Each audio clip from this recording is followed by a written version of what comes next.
for lack of a better word, it's like a hysteria that's born of the fact, look, nobody's coming for you. You work at Target. You're a cashier. That's great. But ain't nobody coming for you. And if something happens to you, listen, shit happens in life.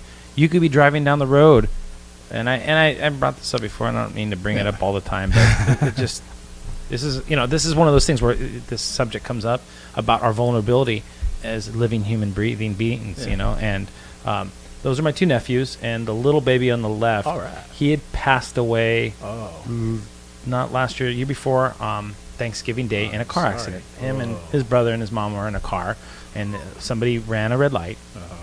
An elderly lady ran a red light, smashed into him, and he had passed away.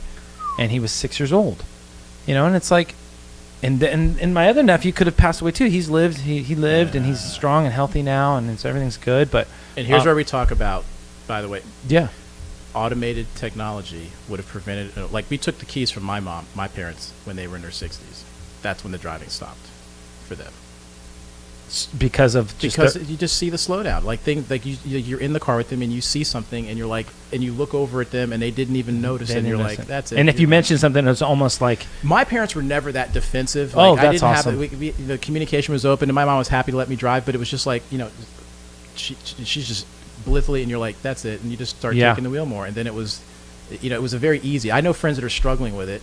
And I have a friend whose mom had a very close call. Like the guy did not die, but it was a wake up call. And you have things like Uber and Lyft to mitigate, but we're moving there. But this is where technology could help.